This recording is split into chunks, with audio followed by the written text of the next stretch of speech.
আইয়ুহাল্লাযীনা আমানুত্তাকুল্লাহা ওয়াল তানজুর নাফসুম মা কদ্দামাত লিগাদিন ওয়াত্তাকুল্লাহ ইন্নাল্লাহা খাবীরুম বিমা তা'মালুন।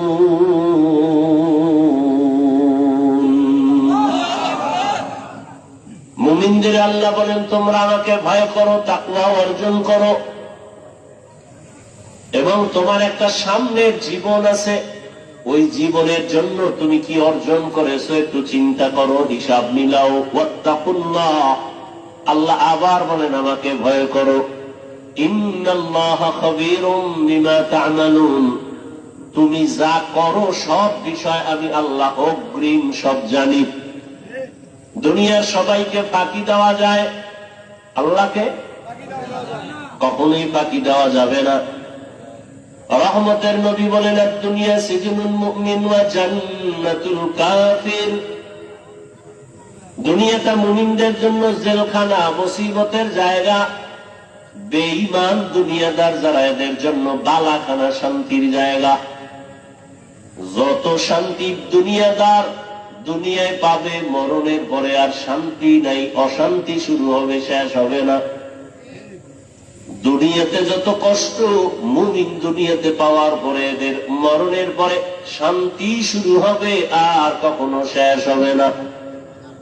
দুনিয়ায় শান্তি, পরকালে কষ্ট বেঈমানের জন্য।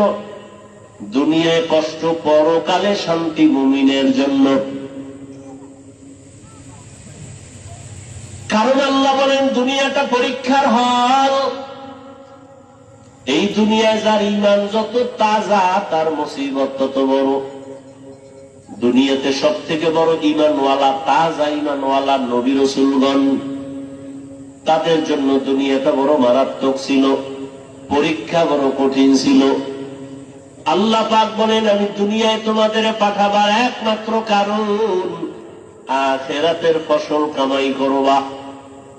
আমার দেশ থেকে বিদেশে যারা কাজের জন্য যায়, আমেরিকা যায়, লন্ডন যায়, সৌদি আরবে যায়, কাতার, কুয়েত, ওমানে যায়, বহু যুবক ছেলে মেয়েরা বিদেশ আছে না নাই? ওরা বিদেশ যায়, টাকা পয়সা কামাই করে, কিন্তু ওখানে কেউ বাড়ি করে না, কামাই করে ওখানে, চিন্তা চেতনা সব তার নিজ জন্মভূমি বাংলাদেশে একটা ঘর কেমনে করবে, আব্বা আম্মাকে একটু আরামে কেমনে ঘুম পাড়াবে, সন্তান পরিবার নিয়ে কেমনে জীবন যাপন করবে, এই চিন্তায় রাতের ঘুম নাই, খানা নাই, এত ব্যস্ত সময় পায় পার করে, সেখানে ঘুমায়ও না টাইম মতো, ওভার ডিউটি করে, আছে না নাই? বিদেশে তুমি এখন খাও আর ঘুমাও। বিদেশে প্রবাসে আমার যুবক বাবারা, যারা আসলেই দুনিয়ার এই মা বাবার মহাব্বত নিয়ে গেছে, ঋণ হইয়া গেছে, ধার উদ্ধার করিয়া গেছে, ওখানে যায় টাইম মতো ঘুম নাই, টাইম মতো খানাও নাই, ডিউটি 8 ঘন্টা, ও ডিউটি করে 16 ঘন্টা, মাঝে মাঝে অসুস্থ হয়, এরপরও ডিউটি বাদ দেয় না। ওর মধ্যে একটা প্রেশানি কাজ করে, আরে আমি 1 মিনিট সময় যদি লস করি, আমার কামাই রুজির 1 মিনিট সময় লস হবে। বাড়ির মধ্যে আমার কত প্যারা, আমার মাথায় আমার মা, আমার বাবা, আমার স্ত্রী, আমার সন্তান, আমার পরিবার, ঋণের বোঝা। বিদেশে গিয়া মানুষ 1 সেকেন্ড ঘুমায় না, যারা জ্ঞানী। আর যারা পাগল, ওরা কিছু টাকা কামাই করে আবার তাস খেলে, জুয়া খেলে। বাংলাদেশের ছেলে ওখানে নামাজও পড়ে না, মক্কার পাশে থাকে, মদিনার পাশে থাকে, নামাজও পড়ে না। কিছু যুবকরা গত বছর কানলো বাইতুল্লাহর পাশে বসে, হোটেলে আইসা আর বলল, হুজুর দোয়া করবেন। আমাদের সাথে অনেক যুবকরা বাড়িতে টাকা পাঠায় না, বলে সৌদির অবস্থা ভালো না, অথচ আমরা দেখতেছি টাকা কামাই করে আর জুয়া খেলে। আর যারা জ্ঞানী, কষ্ট করে বিদেশ দিয়ে ঘুমায় না, ঠিক এই দুনিয়ায় যারা আছে মুমিন, দুনিয়ার ধান্দায় পড়ে নাই, ওর মধ্যে একটা কাজ করে, আমার এই দুনিয়া থাকার জায়গা না, খানার জায়গা না, ঘুমানোর জায়গা না, আরামের জায়গা না, আমার আসল বাড়ি দুনিয়া না, আমার আসল বাড়ি জান্নাত। আমার আরামের জায়গা জান্নাত।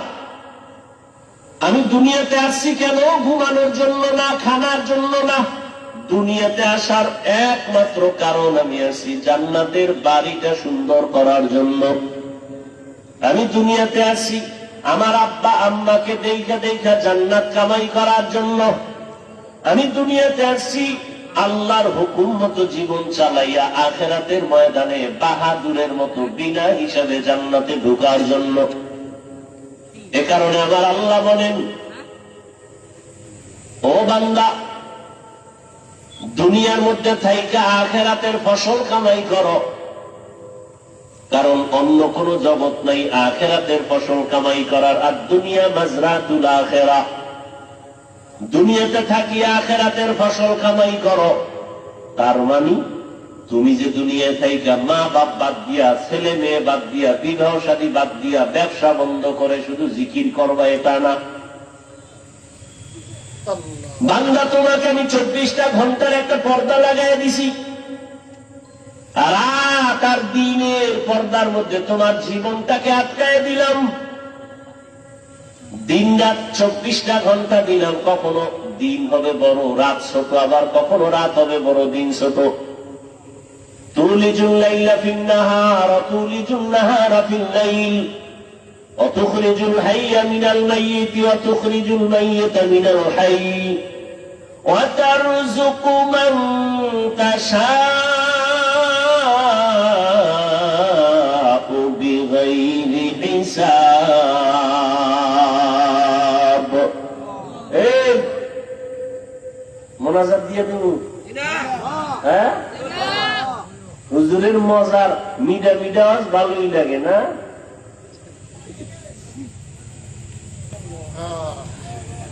মিষ্টি ময়ান খুব ভালোই লাগে। আর কলিজায় আঘাত লাগলে আর ভাল লাগে না, জুতা খুঁজে তাড়াতাড়ি উঠার জন্য।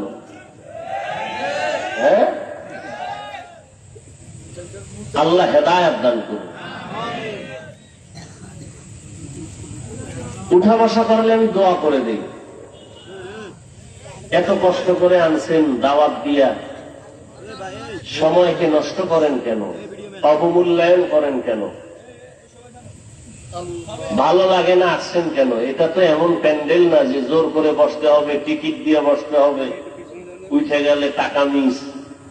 ইসলাম তো বাই ফোর্স না বাই চয়েস, কাউকে জোর করে মানুষকে দিনের দিকে ডাকে না। আপনি ভালো লাগলে নামাজ পড়বেন, না পড়লে নাই। আমাদের কাজ দাওয়াত দেওয়া। ফলাফল কিয়ামতের দিন পাইয়ে যাবেন হাতে। মরার আগেই দেখে যাবেন আপনি জান্নাতি না জাহান্নামী।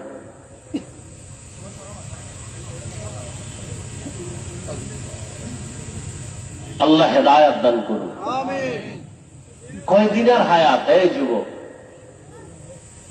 এমন একটা দিন নাই যে যুবকের লাশের খবর নাই। মহামারী করোনার দিকে নজর করো, ভুলিয়া যেও না রে বাবা। দেখো শুধু লাশ, যুবকের লাশ।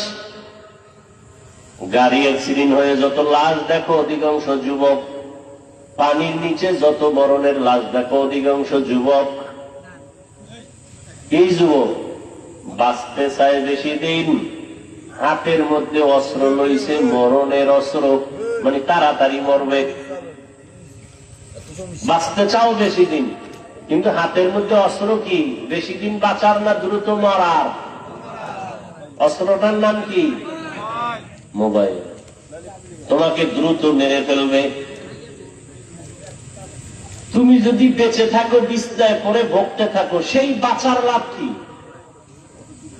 মোবাইল তোমাকে বাঁচাবে কিছুদিন, বিছানায় ফেলায় বাঁচাবে। চোখের পাওয়ার থাকবে না, কিডনি থাকবে না, হার্ট থাকবে না, মেধা নষ্ট, দিমাগ নষ্ট, লেখাপড়া নষ্ট, যৌবন নষ্ট, জীবন নষ্ট, সব মূলেই মোবাইল। এটা লই ঘুরতেছ, বাথরুমে মোবাইল, ল্যাপের ভিতরে মোবাইল, সারা রাত মোবাইল। মা ছাড়বে, বাপ ছাড়বে, ভাই বোন সব ছাড়বে, মোবাইল ছাড়বে না। এই মোবাইলের কারণে মায়ের সাথে বেয়াদবি, এই মোবাইলকে কেন্দ্র করে বাবার সাথে বেয়াদবি, এই মোবাইলকে কেন্দ্র করে শিক্ষকের সাথে বেয়াদবি, এই মোবাইলকে কেন্দ্র করে মুরব্বীদের সাথে বেয়াদবি। এই মোবাইলকে কেন্দ্র করে কত সন্তান মা বাবার টাকা চুরি করে। মা বাবা ওই দেখো না, কয়েকদিন আগে ফেসবুক শরীফের মুরিদেরা কয়েকদিন দেখো না মোবাইলের কারণে বাবারে মারছে। এই যে কয়েকদিন আগে বাবায় গিয়ে ছুরির আঘাত করছে, বাবায় ছিল নাকি নামাজে। কথা হয় না কথা। তুই কবে মারবি বাবারে? তুই তো এই পথের যাত্রী, তোমার চরিত্রটা যে ভালো তা বলার উপায় নেই। কখন মেজাজ গরম হয়ে যাবে মা বাবাকে হামলা চালায় দিও, বলা যায় না। মা বাবায় ভিতরে ভিতরে দোয়া ইউজ করে, আল্লাহ ছেলেটা যদি মরত তাহলে একটা বালা মুসিবত থেকে বেঁচে যাইতাম। কারণ ছেলের চরিত্র এত খারাপ, মানুষের সামনে মুখ দেখাইতে পারি না, লজ্জা। নিজেরা তো খুব বাহাদুর ভাবো না, অথচ তোমার মা বাবা চায় তুমি মরে যাও। তোমার চরিত্র এত খারাপ যে তোমার চরিত্রের কারণে লজ্জা পায় মা, লজ্জা পায় বাবা, মানুষের সামনে শরম পায় তোমার চরিত্রের কারণে। এমন অভিশপ্ত কপাল নিয়ে জন্ম নিয়েছ। শিক্ষক তোর উপরে বেজার, এত তোর ব্যবহার খারাপ। এলাকার মুরব্বীরা তোমার উপরে বেজার, তোমার ব্যবহার এত খারাপ। মা বাবা বেজার তোমার উপরে, তোমার ব্যবহার এত খারাপ। আলেম ওলামা তোমার উপরে বেজার, তোমার ব্যবহার এত খারাপ। অভিশপ্ত কপাল নিয়ে দুনিয়াতে আসছো কেন? কি নিয়ে কবরে যাবি? মরে গেলে মানুষ কি স্মরণ করবে? একটা মুসিবত গেছি গে, আলহামদুলিল্লাহ। মানুষ মরলে ইন্না লিল্লাহ পড়ে, তুই মরলে সবাই আলহামদুলিল্লাহ পড়বে। এমন পোড়া কপাল নিয়ে জন্ম নিয়েছ। বাহাদুরি করো বহুত কিছু, কোন দিন মরণ হবে জানা নাই। ঘুমের ভিতরে মরণ, ঘুমের ভিতরে হয়নি। যুবক বাবারা হয়নি। বেয়াদবি মাপ চাই। আমার তো তোমার সাথে দুশ্মনী চাই নাই, বরং আমার অন্তর চায় তোমার দুইটা পায়ে হাত দিতে পারলে। যদি নামাজি হইতা, দাড়িওয়ালা হইতা, আমি নিচে এসে পাও ধরতাম। অথচ তোমার মতো যুবকই তো কবি নজরুল। আজকে তার গুণগান গাও। তোমার মতো সারা রাত মোবাইলে অপরাধ করলে জীবনে কবি নজরুল হতে পারত না।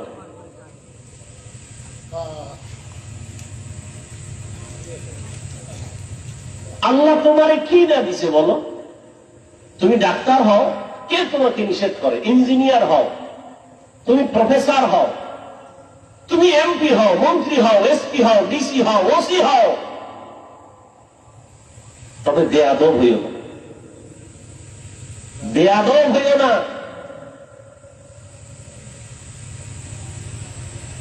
ইয়া আইয়ুহাল্লাযীনা আমানুত্তাকুল্লাহা ওয়াল তানজুর নাফসুম মা কদ্দামাত লিগাদিন ওয়াত্তাকুল্লাহ। তোমার এই জীবনটা জীবন না, তোমার আমার আসল জীবন মরণের পরে, চোখ দুটা বন্ধ হওয়ার পরের জীবন তোমার। অনন্তকাল অসীম এক জীবন তোমার আমার। আদম নবী দুনিয়ার থেকে চলে গেলেন, কবরে কত হাজার বছর হয়ে গেল। তোমার আমার দাদা নানি আত্মীয় স্বজন মুরব্বীরা অনেকের চিনই না, কবরে পড়ে আছে কত শত বছর হয়ে গেল।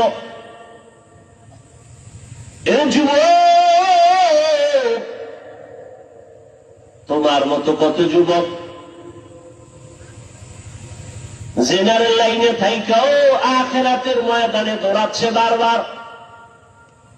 স্কুলে পড়ে, কলেজে পড়ে, চাকরি করে, 5 বেলার নামাজ পড়ে, দাড়ি কামায় না। এরকম যুবক নাই? মিথ্যা বলবা না। তুমি পারো না কেন? ওয়াজ সারা জীবন শুনে লাভ কি? এই কথার জবাব দাও, আর জীবনে ওয়াজ লাগবে না।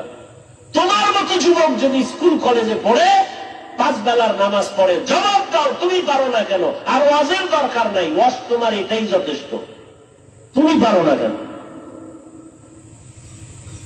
তোমার মতো যুবক র্যাব, আর্মি, পুলিশ, বিডিআরের চাকরি করে, 5 বেলার নামাজ পড়ে, দাড়িওয়ালা, সত্য বলো আছে না নাই? বিবেকটা দিয়া জবাব দাও তুমি পারো না কেন? ও আমার কলিজার যুবক, তোমার মতো যুবক তাকায় দেখো, রাস্তায় গাড়ি চালায়, ড্রাইভারি করে, 5 বেলার নামাজি, দাড়িওয়ালা আসেনি। তোমার বিবেক দিয়া জবাব দাও তুমি কেন পারো না? তোমার কপালে কার বরদোয়া লাগছে? তোমার উপরে বুঝি আমার আল্লাহ বেজার হয়ে গেল নাকি? আমি হুজুর হইতে বলছি, আমি হুজুর হইতে বলি নাই, হুজুর বানাইতেও আসি নাই। বাংলাদেশে হুজুর অনেক বাইরে গেছে, হুজুর লাগবে না। আমার দেশে এখন হুজুরের অভাব নাই, আদর্শবান ডাক্তারের অভাব, আদর্শবান ইঞ্জিনিয়ারের অভাব, আদর্শবান ডিসিএসপি এমপি মন্ত্রীর বড় অভাব। আজকে যদি আমার দেশের প্রত্যেকটা থানা জেলার ওসি এসপিডিসি যদি আদর্শবান নামাজি হতো, জমিনের মধ্যে কোরআনের বয়ান চলতো, কোন মাস্তান বাধা দেওয়ার চিন্তাই করত না।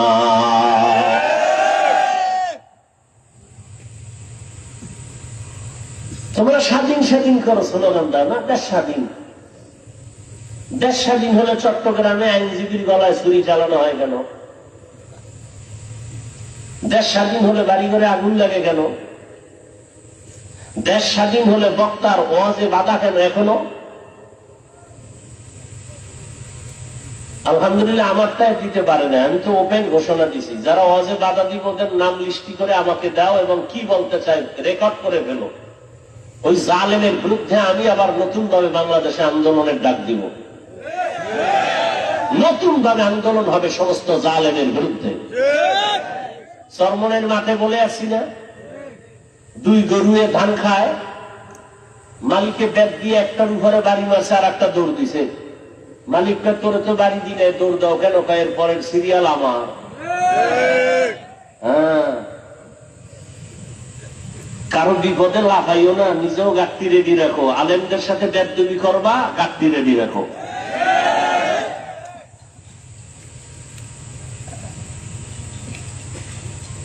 আল্লাহ হেদায়েত দান করুন। মসজিদে রাজনীতি চলবে না, খুব মজার কথা। ইমাম সাহেব থাকতে হবে নিরপেক্ষ, খুব সুন্দর কথা। কমিটির লোক কেন রাজনীতি হয়? ইমামকে নিরপেক্ষ রাখতে হলে কমিটির ব্যক্তিদেরকেও নিরপেক্ষ থাকতে হবে।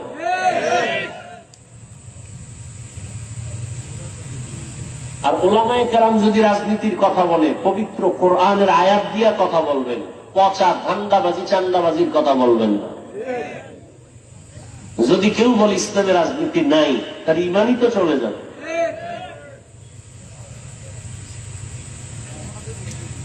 এই কথা শিখায় কারা? যারা ইসলাম চায় না। কারণ সবাই জানে ইসলাম ছাড়া শান্তি নেই, সবাই জানে, বুঝে, কিন্তু ভয় ইসলাম আসলে চোরের ছুরি আর চলবে না, এই জন্য ভয়। আজকে সৌদি আরব এত বড় ইসলামী স্টেট, ইসরায়েলের মধ্যে যে হামলা মুসলমানের উপরে ওরা চালায়, ফিলিস্তিনের জমিনে, ভারতের জমিনে, আসামে, এই পরিমাণ অত্যাচার, ইসলামের দৃষ্টি বাদ দেন না, মানবতার দৃষ্টি কোথায়? বেঈমান কথা বলবে দূরের কথা, মুসলমানেরাও চুপটি করে বসে আছে। কথা ঠিক নেই?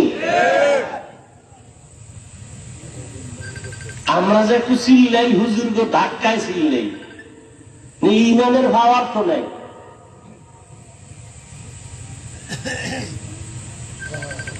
আল্লাহ সব ভাইকে হেদায়েত দান করুন, মুসলমানদের ইজ্জতের হেফাজত করেন।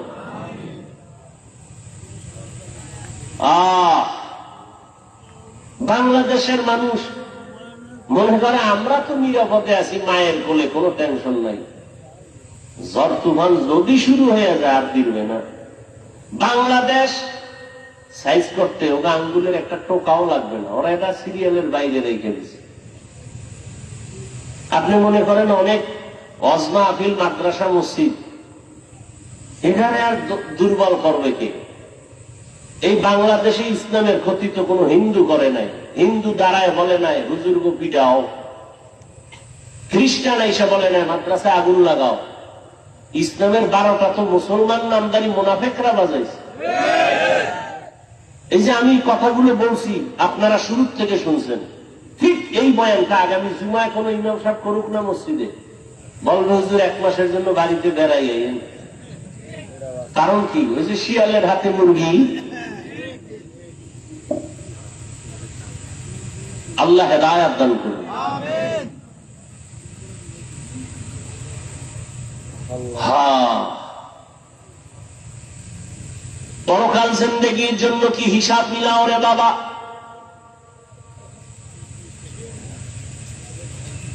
চোখের সামনে বুঝাই দিলাম রে যুবক বাবা, তোমার মতো যুবক জেনারেল লাইনে থাকিয়া 5 বেলার নামাজ পড়ে ময়দানে কৃষি কাজ করে, নদীর মধ্যে মাছ ধরে 5 বেলার নামাজ পড়ে, রাস্তায় গাড়ি চালায় না, গাড়িটা বন্ধ করে আজান হলে নামাজে যায়, ড্রাইভার, হেল্পার, কন্ট্রাক্টর, যাত্রী সহ। বলো তুমি কেন নামাজ পড়তে পারো না? তোমার মতো যুবক যদি স্কুল কলেজে পড়ে নামাজ পড়ে, বলো তুমি কেন পারো না রে বাবা? ঢাকা কলেজের খবর নাও, জাহাঙ্গীরনগরের খবর নাও, ওখানের পড়ুয়া তোমার মতো সন্তান কলেজে ক্লাস করে, মাথায় পাগড়ি, বড় দাড়ি, বড় জামা, মনে হয় পেছন থেকে তাকাইলে বড় মসজিদের কোন খতিব। জিজ্ঞাসা করি বাবা তুমি কোন মসজিদে জুমা পড়াও? না আমি তো আরবি পারি না। করো কি? বলে ঢাকা কলেজে আমি অধ্যয়নরত অবস্থায় আছি। কলেজে ক্লাস করে এই অবস্থায় টুপি দাড়ি নিয়ে বলে হ্যাঁ সমস্যা, বলে সমস্যা নাই, কলেজের সব টিচার আমার জন্য দোয়া করে। তোমার ক্লাসে মাইয়া বলা নায়িকা আছে, মাঝে মাঝে পার্কে আনন্দ মিছিলের ডাকে, না বলে ডাকে। আমি না বলার আগে আমার ক্লাসের কিছু মেয়েরা বলেও আল্লাহর পথে আছে, ডিস্টার্ব করিস না, আমরা চল। ওকে ডিস্টার্ব করার দরকার নাই। ও যুবক, তোমাকে আমি পাগড়িওয়ালা টুপিওয়ালা হতে বলি না, তুমি স্কুলে পড়িও, ডাক্তার হও, ইঞ্জিনিয়ার হও, প্রফেসর হও, কিন্তু আমার দাবি একটাই হলো বেয়াদব হইও না রে বাবা। বলবা হাফিজ ভাই বেয়াদব হব না, তার ব্যাখ্যা 3 জায়গায় বেয়াদবি করবা না, করলেই তোমার মরার আগে জীবন শেষ। মরবি না, এত তাড়াতাড়ি দুষ্টুগুলি মরবে না। ওরা মায়েরে জ্বালায়, বাবারে জ্বালায়, হুজুরের জ্বালায়, শিক্ষকের জ্বালায়, আলেমকে জ্বালায়, এবার ও জ্বলবো না? ও কিডনি যাইব, লিভার যাইব, বিছনায় শুয়া শুয়া কানতে কানতে কানতে কানতে ওর জীবন শেষ শেষ। এত তাড়াতাড়ি আল্লাহ নিবে না, ওরে জ্বালাইয়া এরপরে নিবে। যারা বেয়াদবি করে মা বাবার সাথে, এটি তাড়াতাড়ি মরবে না তো। মা বাবার সাথে বেয়াদবি করা যাবে না, কারণ জীবনের সফলতার বড় চাবি মা বাবার দোয়া।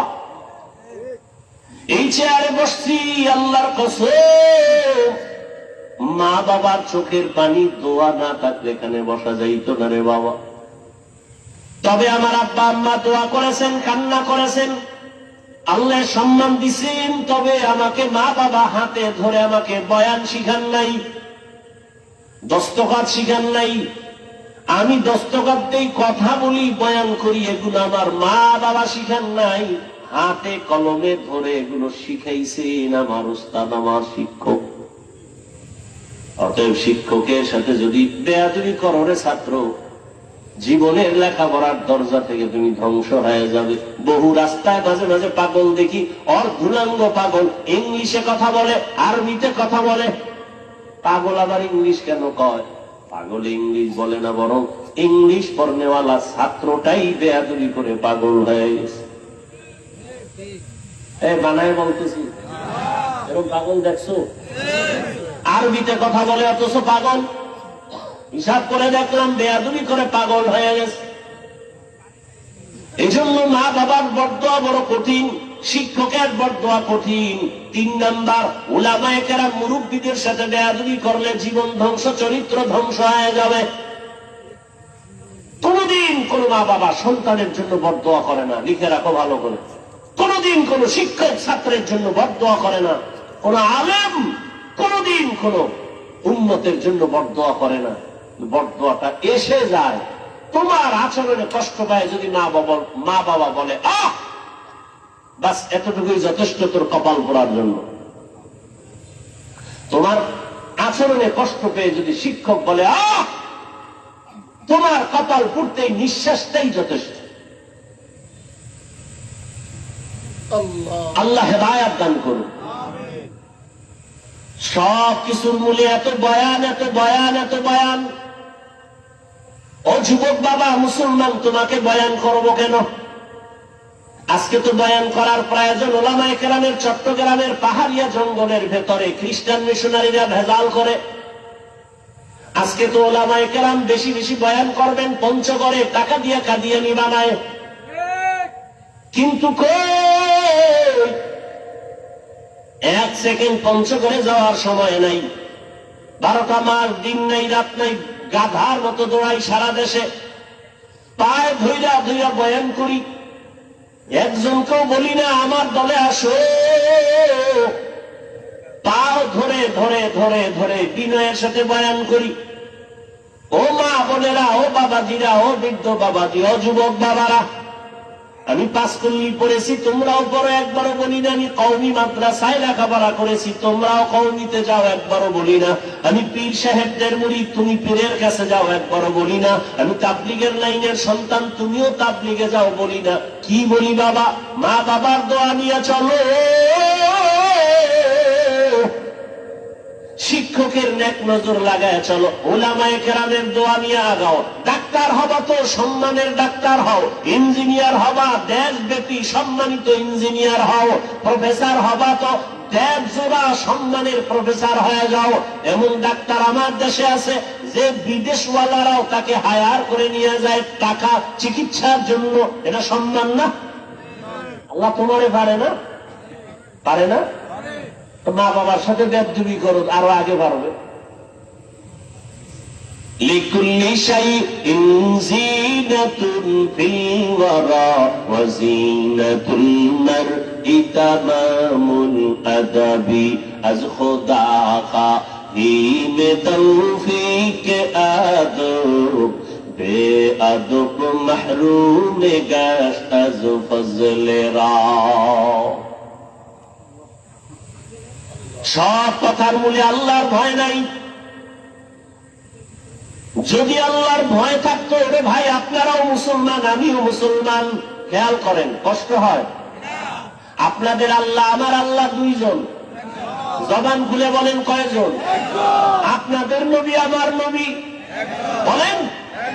আপনাদের কোরআন আমার কোরআন, আপনাদের কাবা আমার কাবা, আপনাদের কালেমা আমার কালেমা, আপনাদের ধর্ম আমার ধর্ম। আপনি আমি দুনিয়াতে আছি সিস্টেম। বিদায় বেলা কাফনের সংখ্যাও, আমাকেও 3টা কাফন দিবে, আপনাকেও 3টা কাফন দেয়া হবে, মা বোনদের 5টা কাফন দেয়া হবে। কালার হবে আলাদা। কি হুজুরদের কালার একরকম, আপনাদের কালার আর একরকম। আমি এত বড় বক্তা, আপনি এত বড় টাকাওয়ালা, এই কারণে কেউ সম্মানে একটা কাফন বাড়াইয়াও দিবে না। রিক্সা ড্রাইভার মরে গেছে, গরিব হওয়ার কারণে একটা কাফন কমাইয়াও দিবে না। আমাকেও যেই কাফন 3টা, আপনাকেও সেই কাফন দেয়া হবে। কালারও হবে এক, কাফনের উপরে লেখা থাকবে বড় লোকের লাশ, হুজুরের লাশ। এত মাস্তানি লাভ কি? আজ আমি বক্তা, আপনি শ্রোতা, আপনি বড় ডাক্তার, আমি রোগী, আমি ইমাম, আপনি মুক্তাদি। এত ভাব, টাকার গরম, ক্ষমতার গরম, এলেমের গরম। সাদা কাফনের মধ্যে যেদিন ঢুকবা, ওই দিন সব বাহাদুরি বন্ধ হয়ে যাবে। সাদা কাফনে ঢোকার পরে কে ধনী, কে গরিব, কে আলেম, কে মূর্খ, কে ইমাম, কে মুক্তাদি, কোনো লেখা থাকবে না। সব একাকার হয়ে যাবে। এত বাহাদুরি কবরে যাওয়ার আগেই দেখো, সাদা কাফনের প্যাকেট হওয়ার মাত্রই বাহাদুরি বন্ধ হয়ে গেল। কিসের এত বাহাদুরি? কই টাকাওয়ালা 3 কাফনের প্যাকেট হয়ে যাবে। কোটি টাকার মালিক দেখো, অভাব হয় না দূর, গরিবী ঘুমায় আরাম করে মনটা বাহাদুর।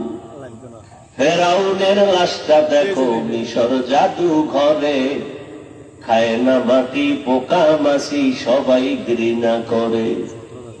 হৃদয় থাকিবে যার নম্রতা সদা, রহমত আসিবে সেটা প্রভুর ওয়াদা। বড় বাড়াই থাকলে দিলে রহমত আসবে না, নিজেকে নিজে ছোট মনে করিও সদা। উঁচু জমিন থেকে পানি নিচু জমিনে যায়, তেমনি খোদার রহমত আসে নম্রতার হৃদয়। ভোগবিলাসের বাড়ি গাড়ি পরে রবে সব, থাকতে সময় স্মরণ করো আল্লাহ আমার রব। ইন্নাল্লাযীনা ক্বালু রাব্বুনাল্লাহু সুম্মা ইসতাকামু ফালা খাউফুন আলাইহিম ওয়ালা হুম ইয়াহজানুন।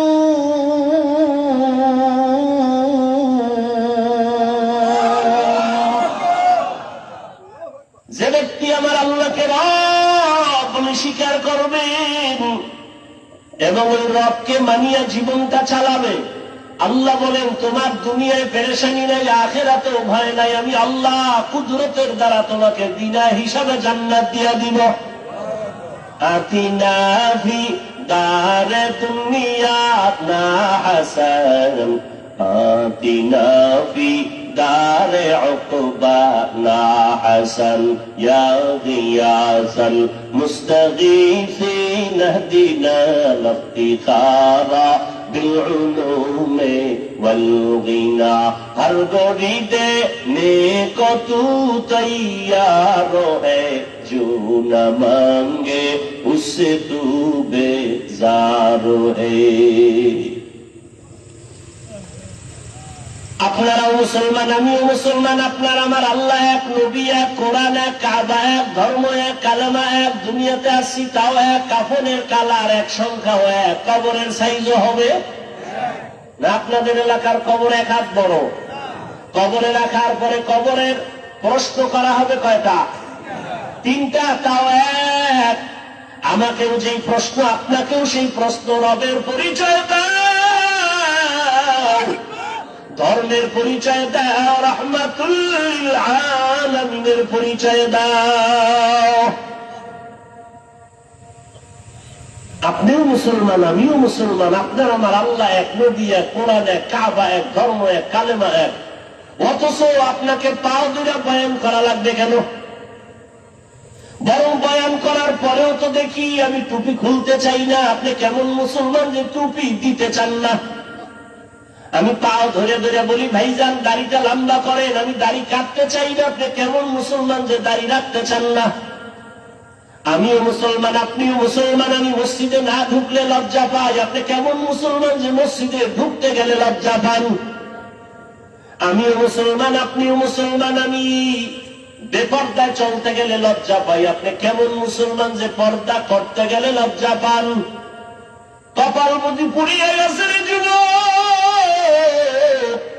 আর কপালটা যদি পুড়িয়াই যায়, আমি হাফিজুর রহমান কেন, মক্কা মদিনার ইমাম কেন, স্বয়ং রসুলেও যদি বয়ান করে কপাল খুলবে না। যে রসুলকে একটা নজর দেখা মাত্র জাহান্নামের আগুন হারাম হয়ে যায়, কেমন মায়ার নবী চিনলি না রে যুবক? যেই মায়ার নবীর চেহারা মোবারক এত সুন্দর, যেই রহমতের নবীকে এক নজর দেখলে পেটের ক্ষুধা থাকে না, কেমন মায়ার নবী? যেই রহমতের নবীকে একটা নজর দেখার জন্য গর্তের পিপিলিকা কান্না করে, কেমন মায়ার নবী আমার? যেই রহমতের নবীকে দেখার জন্য গর্তের সাপ অপেক্ষা করে, রহমতের নবীরে দেখবেন কেমন মায়ার নবী আমার? রহমতের নবী রাস্তা দিয়ে যখন হাঁটে, দুই পাশের গাছগুলো নত হইয়া নবীরে সালাম দেয়। রহমতের নবী যখন রাস্তা দিয়ে হাঁটে, জঙ্গলের প্রাণীরা বারবার আমার নবীর সালাম জানায়। নবীজি খেজুর গাছের সাথে ট্যাক লাগায় খুতবা পড়েন, কিছুদিন পরে সিদ্ধান্ত নিলেন, না, এটা বাদ, নতুন একটা খুতবা দেয়ার মিম্বার বানাবে। বুখারী শরীফের ইবারত, খেজুর গাছ কান্না শুরু করছে।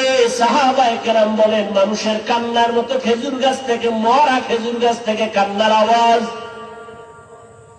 রহমতের নবী বলেন, রে খেজুর গাছ কেন কাঁদে? আমি কি দোয়া করব তুই জিন্দা হবি, তোর কাছে খেজুর হবে, উম্মতেরা খাবে। খেজুর গাছ বলে, না ইয়া রাসূলুল্লাহ, এই দোয়া চাই না। কেন কাঁদো? বলে, আপনার বিরহের বেদনায় কান্না করি। কি চাও? বলে, এখানে জানাজা পড়ায়া দাফন করবে, হাসরের ময়দানে আপনার সাথে জান্নাতে থাকতে চাই নবী। উস্তুনে হান্নানা আজহাজ রে রসূল, নালামি জাদ হামচুয়ার বাবুকু। রহমতের নবীর জন্য জঙ্গলের প্রাণীরা, নদীর মাছ এতটাই পাগল। কপাল খারাপ, আমরা মুসলমান হয়ে সেই নবীরে চিনতে পারলাম না। এরে নবীরা আশেক, রহমতের নবীর শরীর মোবারকে মশা মাছি পড়া হারাম।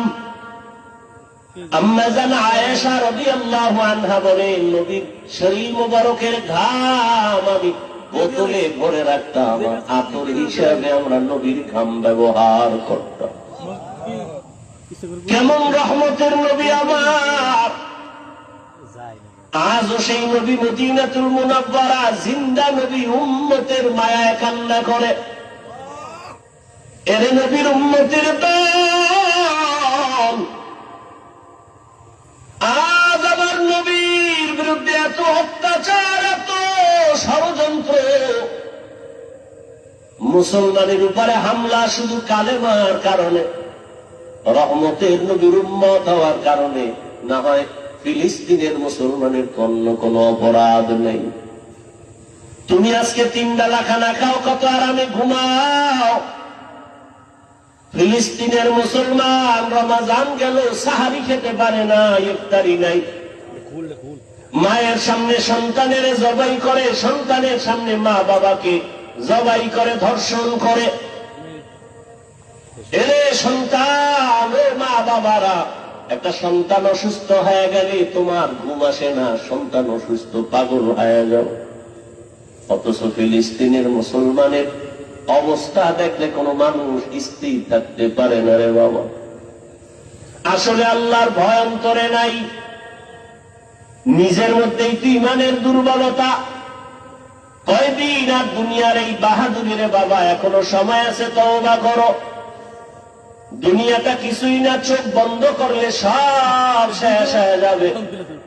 আজ আমি তুমি বলি, আমার বাড়ি, আমার গাড়ি, আমার টাকা, আমার পয়সা, সব আমার আমার আমার।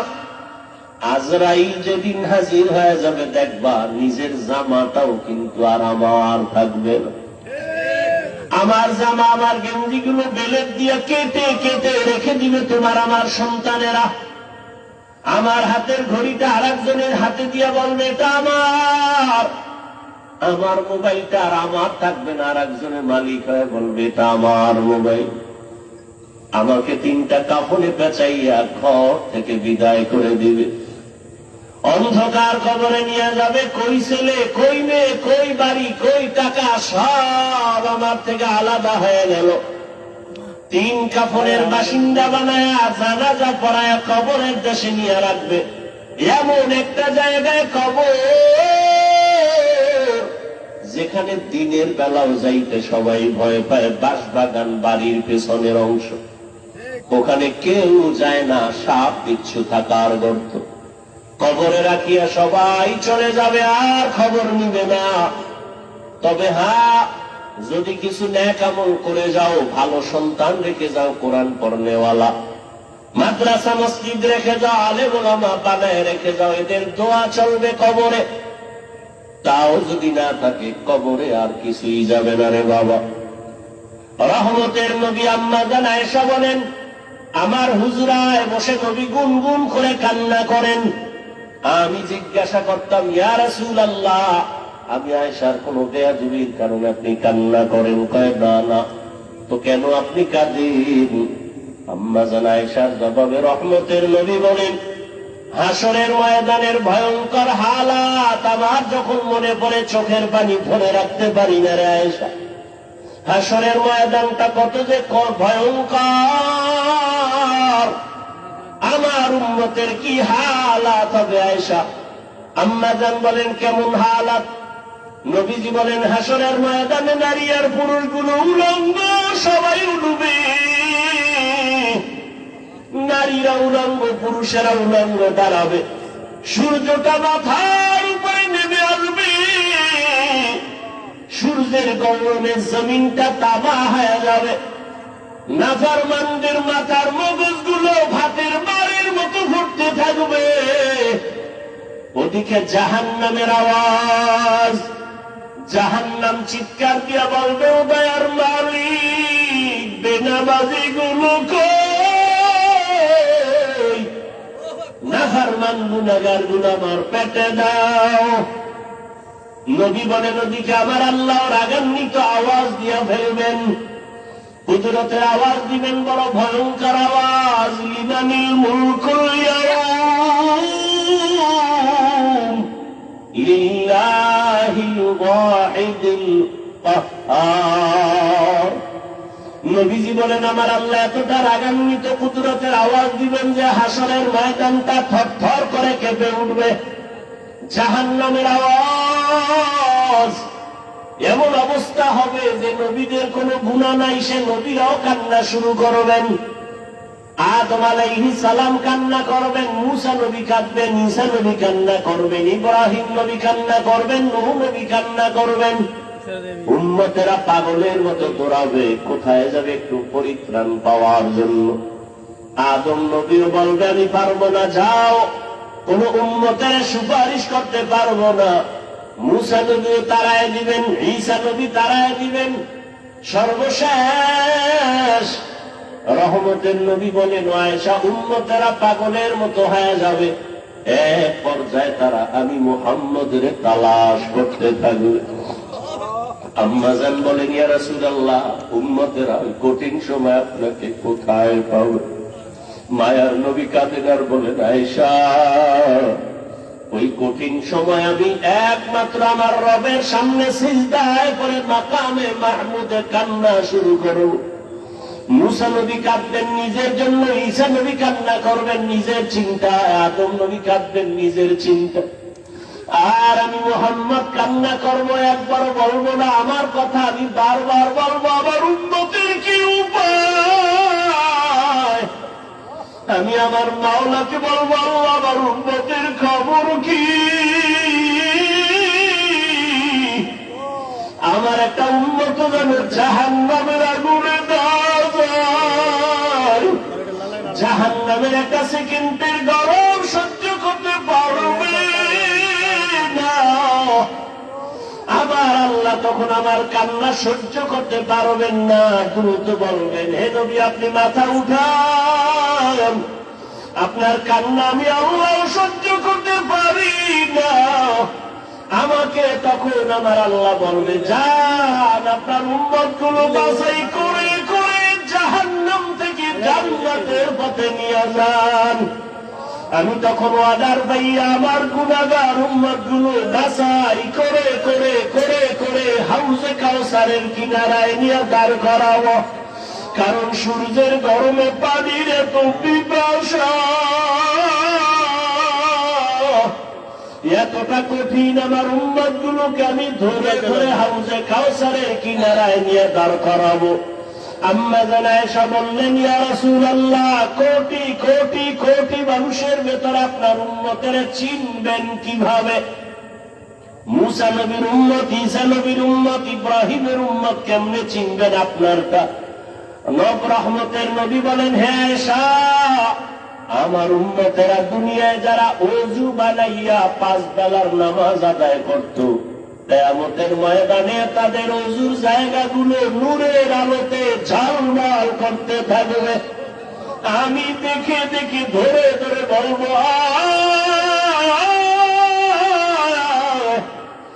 আমার উম্মতেরা হাউজে কাউসারের পানি আমার হাতে পান করে যাও। হাউজে কাউসারের গোড়ায় আমি নিজে পেয়ালা ভরে ভরে পানি দিব, আর উম্মতেরা পান করবে। এভাবে দিতে দিতে হঠাৎ করে উম্মতের লাইন এখন অনেক বড়, মাঝখানে পর্দা পড়ে যাবে। ফেরেশতারা পর্দা দিলা কেন? উম্মত এখনো তো বাকি আছে, ওদেরকে পানি পান করাবো। ফেরেশতারা বলবেন, ইয়া রাসূলুল্লাহ, এই উম্মত গুলো আপনার আসল উম্মত না, এগুলো ভেজাল। আপনি দুনিয়ার থেকে বিদায়ের পরে এই উম্মত গুলো জাহান্নামের পথে চলতে চলতে এতটাই বেপরোয়া হয়ে গেছে, নিজেও নামাজ পড়ে নাই, অন্য নামাজ পড়তো তাও পছন্দ করে নাই, নিজেও দাড়ি রাখে নাই, অন্য দাড়ি রাখবে তাও পছন্দ করে নাই, নিজেও হালাল খায় নাই, অন্য হালাল খাবে তাও পছন্দ করে নাই। রহমতের নবী বলেন আয়েশা, তখন আমি রাগান্বিত হয়ে বলবো, সহকান সহকা লিমান গায়্যারা মিন বাদি। নবী বলবেন, ভেগে যা, তোরা আমার উম্মত না। নবী যদি তাড়াইয়া দেয়, তোমার আমার কপালে যদি ওই ধমকটা পড়িয়া যায়, আমার মাওলা গাইবি আওয়াজ দিয়া বলবেন, ও জাহান্নামের ফেরেশতারা এদেরকে ধর। ওরে আল্লাহর বান্দারা, সূর্যের গরম সহ্য করতে পারো না, পেটের বাড়ি সইতে পারো না, মশার কামড় সহ্য করতে পারো না, জাহান্নামের আগুনের গরম কেমন করে সহ্য করবারে বাবা? এখনো যদি আল্লাহর আযাবের ভয় অন্তরে আসে, 2 ফোঁটা চোখের পানি ছেড়ে গোপনে আমার মালিকের ডাক দাও। মনে মনে বলো, হে আল্লাহ, জীবনে কত গুনাহ করলাম, দাড়ি কাটলাম, নামাজ ছাড়লাম, বেপরদায় চললাম, ওলামায়ে কেরামরা কত বুঝাইলো, তারপরও নামাজ পড়ি নাই, দাড়ি রাখি নাই, বেপরদায় চলা বন্ধ করি নাই। আজকে থেকে তৈরি হয়ে গেলাম, আর নামাজ ছাড়বো না, বেপরদায় চলবো না, দাড়ি কাটবো না, মা বাবারে কষ্ট দিয়া বদদোয়া নিব না, ওলামায়ে কেরামের দোয়া নিয়া, শিক্ষকের দোয়া নিয়া, নবীর তরিকা মেনে চলবো রে বাবা। হেদায়েতের মালিক আমার আল্লাহ। কপাল যদি ভালো হয় তওবা করো, কয়দিন আর দুনিয়ার বাহাদুরি করবা। চোখের সামনে কত যুবকের লাশ আর লাশ, এই জীবনে কত যুবকের জানাজা পড়ায় কবরে রাখলাম রে বাবা। ডানে বামে তাকায় দেখো, কত আপনজন বন্ধুরা চলে গেল, একদিন তোমার চলে যাওয়ার ডাক চলে আসবে। ওই দিনটা আসার আগে তওবা করে নাও। মা বাবার দোয়া নিয়া, শিক্ষকের দোয়া নিয়া, উলামায়ে কেরামের পরামর্শ নিয়া, নবীর আদর্শে জীবনটা গড়াও। মরিয়া গেল তুমি অমর হয়ে থাকবে, নবীর আদর্শের মালা গলায় লাগাও। আর নামাজ ছাড়িও না, দাড়ি কাটিও না, বেপরদায় চলিও না রে বাবা। তওবা করে নাও ও বৃদ্ধ বাবাজি, ও পর্দার মা বোনেরা।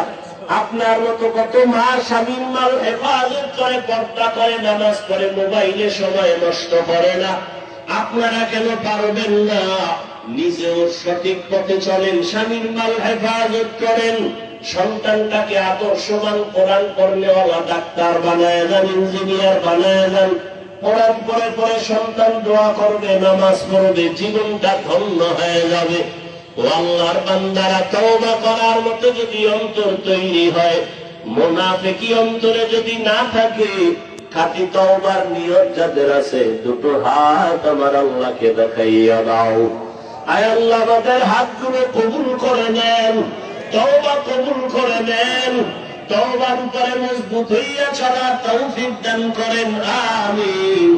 আলহামদুলিল্লাহি রাব্বিল আলামিন।